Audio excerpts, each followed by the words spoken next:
Welcome to Producing Confidence, a Danos family of companies podcast. Whether it's breaking news from the field, insights on innovation, or behind-the-scenes stories, we're excited to keep you connected and informed. Tune in and join us as we continue producing confidence every step of the way.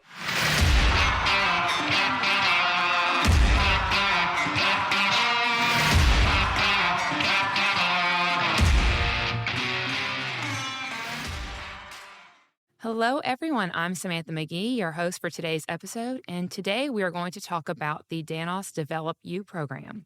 We have a few guests joining me today. First, in studio with me is account manager Rocky Keefe. Keefe, do I say that right? Keefe.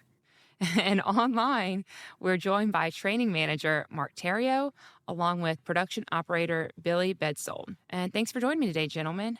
Billy, you're the program's first graduate, correct? Yes, ma'am. That's That's what awesome. I've been told.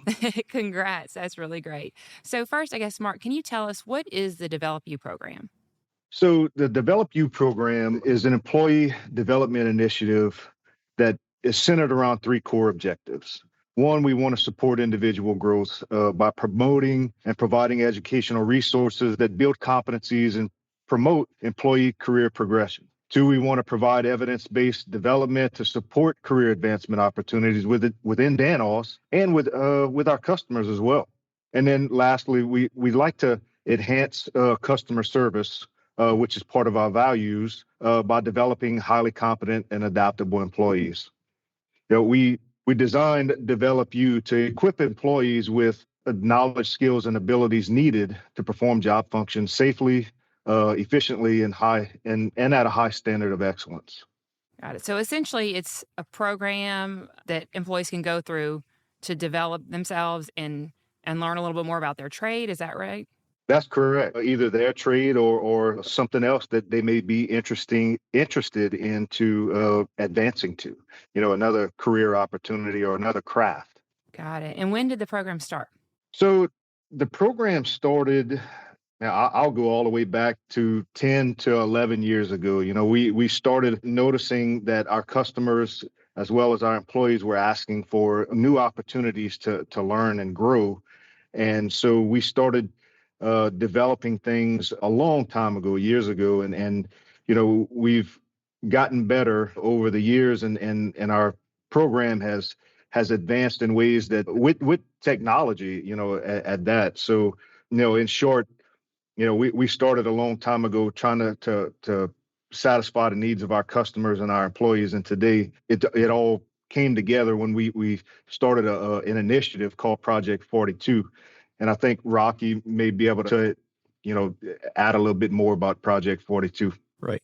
So I was initially brought on into the fold about February of 24, and I was tasked with, they said, we have this competency program. It's something that we tried to take off the ground in the past, and it never made it to fruition. So they asked me to put together a group and see what we could do about fully developing the program, using Mark's expertise and getting together and sort of ironing out all the ways that we could get this delivered, make it attractive to the employee, who we would involve, who would it be available to, what would make it the strongest it could possibly be. So I got a group together, a few coworkers of mine, Miss Amber Bourgeois, huge help, Mike Bourgeois, Michael Higgs, and a few others, and we started ironing out details.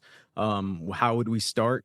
Who would it be available to? And who is it available to? So as of right now, I guess we can call it sort of in the pilot stage. Right now, it's available to production operators in the Gulf of America. We're hoping that we'll be able to expand that to other crafts and maybe other areas. But I think we're taking it slowly to where we want to see how employees are engaging, if they're completing the program, what do they feel about it, if there's anything we could make better before we roll it out completely. But so far, it's been a great success, and we're very happy with it. That's awesome. So when did the pilot program, when did it officially roll out? So that would have been March 1st of this year. Okay, great. So we worked quite a while perfecting it to make sure that it was attractive to the employee, because in all honesty, it's a proactive approach, right? The employee has to volunteer to essentially do more, right? They're doing this outside of their normal work scope, their normal work training. So it's something that is for the proactive approach, the person who's looking to take that step in advance, right? And gain more knowledge in advance rather than just what's required of them. So what? Yeah, I Go would ahead, Mark. add that, like 10 or 11 years ago, over the last 10 or 11 years, I should say, we built all of the pieces and parts for this program, but in the last 6 to 8 months or so, I would say that we put all of these parts together and started building an actual machine, right? An actual program that these employees would be, proud to be a part of, something that they would be interested in, something that can give them some real educational resources to help advance their careers. And like Rocky said, a lot of the program's intention is for the employee to have the initiative to do this on their own. This is done in the employee's spare time. It's voluntary. It's something that they want to, or they have to do when they want to do it. It's not something that we are trying to push on them or anything like that. It's just something that they have to have the want to and the initiative to be intentional about growing it and progressing their career. Got it. And Billy, how did you hear about the program? I believe it was around like February, end of February. I received an email from my project manager, Blake Westerman, detailing some of the things that it would require of me. And I myself, I like learning things. I'm a very curious person, and I thought it was very interesting. But I received an email for it. It's the way I saw anything about it. Got it. And so it just attracted you because, you like learning and you wanted to further your knowledge. Is that right? Yes, ma'am, that is correct. So can you tell us about your experience? What happened next?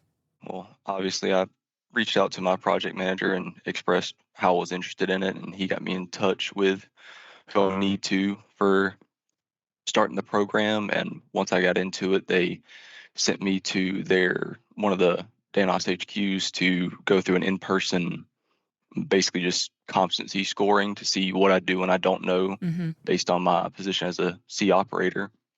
And anything that I happened to be lacking in or didn't understand at all, they gave me some extra learning tools through y'all's Thelma website and ICANN training. And once going through all that and learning some more, I had a secondary competency training just to make sure I actually understood the material that I was at first missing and passing through that.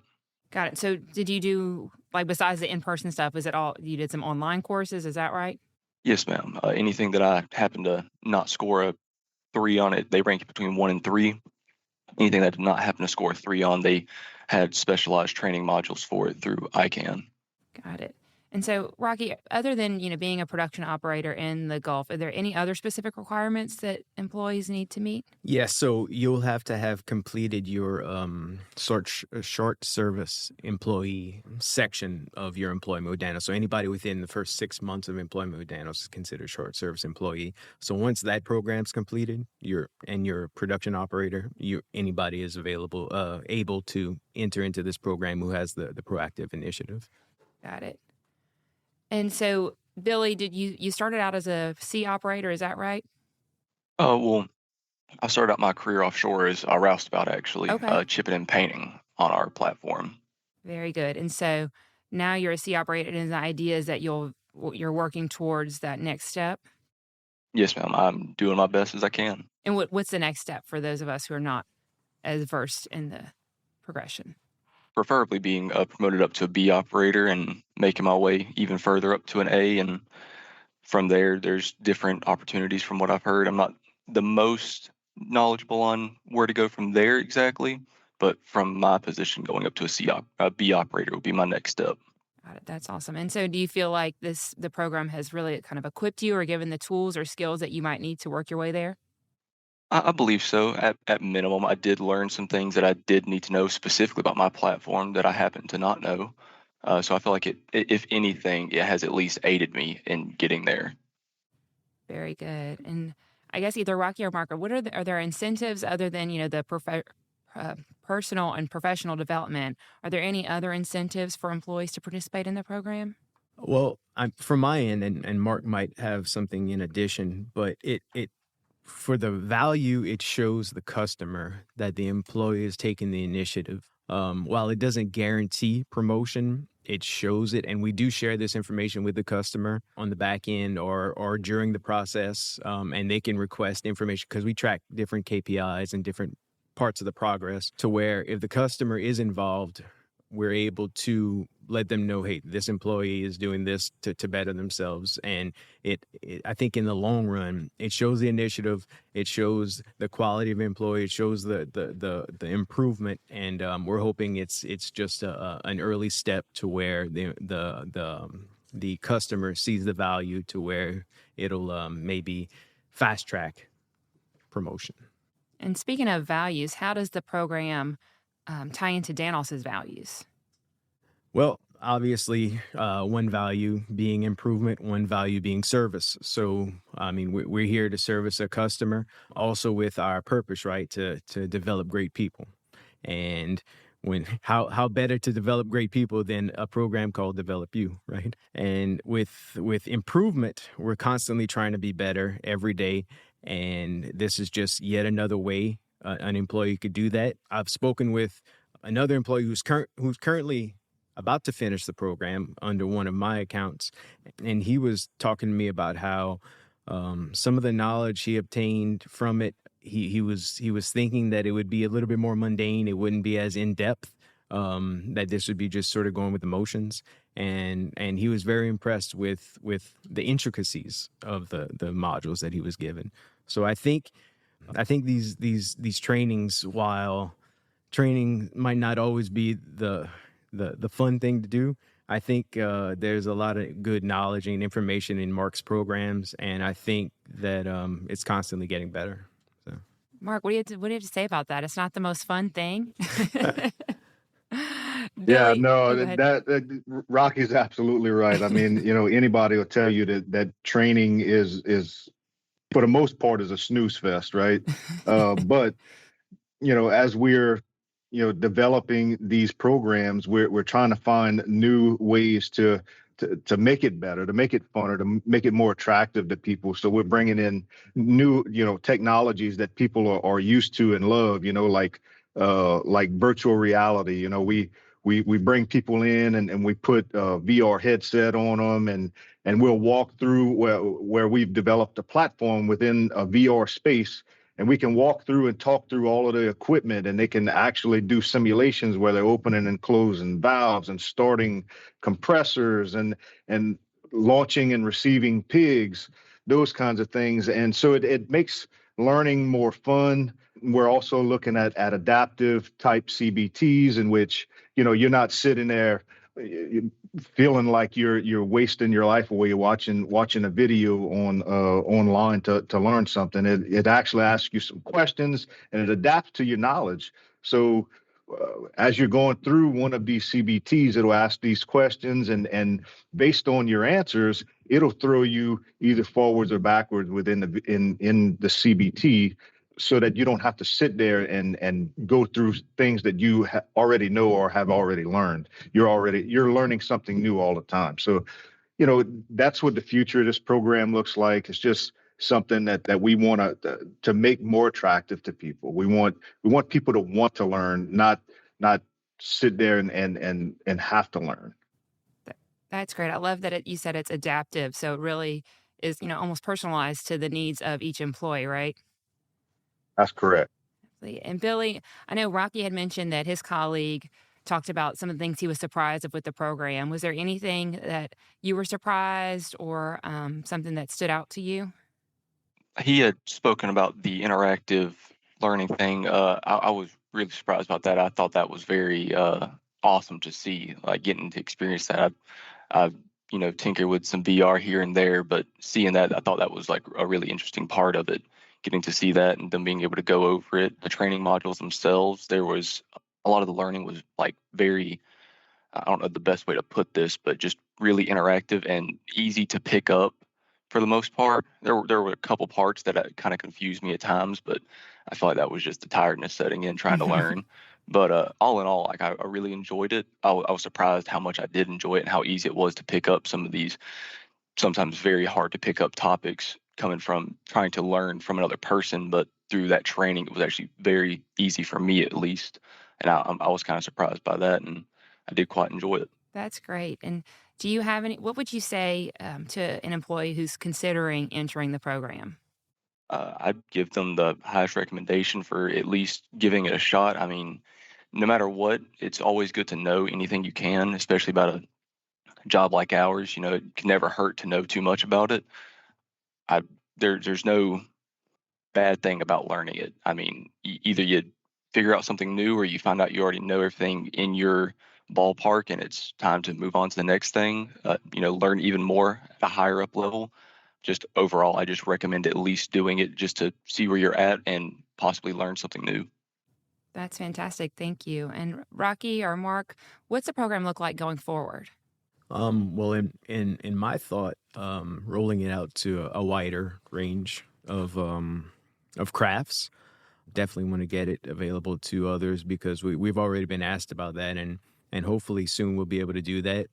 And then who knows, maybe an outsourcing of sorts, But with a program like this, I think we're on the cutting edge, so to speak. I've been in customer meetings since we've started rolling this out, to where competitors were quite impressed with what we were speaking about. I think that eventually we'll be very good at this, to where it'll be a model to where others will copy, and it's a form of flattery. So I think just getting really, really good, gold standard at this type of program, and rolling it out to more people. I'm setting the standard. Setting the standard. Sounds familiar. What about you, Mark? Yeah, no, I think you really hit the nail on the head. As we move forward, we definitely want to expand it out to more crafts and more people. And the other thing, like I mentioned before, is finding new ways to introduce training to people. With adaptive learning, whatever technology, the latest technologies that are out there. We talked about gaming, we talked about social media type or micro learning video type training. All of those things, we want to incorporate all of that just to keep things interesting for people and to keep people motivated in wanting to learn. Great. And if someone wants to learn more about the program, where do they go? So they could reach out to their account managers, project managers, and find out some more information. Each of us are pretty knowledgeable. We went through programs of training to get more knowledge on the process, and just reach out to their supervisors. Any more closing thoughts, anyone? No, Billy, I appreciate you coming on, man. It was really exciting to see the first success story come through. Everybody in the group that helped develop this was informed on it, and it was sort of like, hey, it was almost like reach first oil on a platform, right? It was the first one crossed the finish line, and now since we've scheduled this more and more nearly every week, so it's we've gained some really good momentum. And Billy, I appreciate you coming on, and Mark, appreciate the brainchild behind this. Yep. Thank you. I appreciate that, and I appreciate the opportunity to come and do this. Yep. Well, thank you all for joining us today. Really appreciate you being here, taking the time, and thank you, more importantly, for living the Danos purpose to develop great people. Everyone have a good one. Thanks again. Thank you. Thank y'all.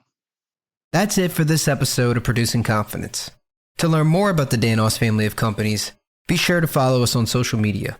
Remember, stay safe, stay connected, and keep producing confidence.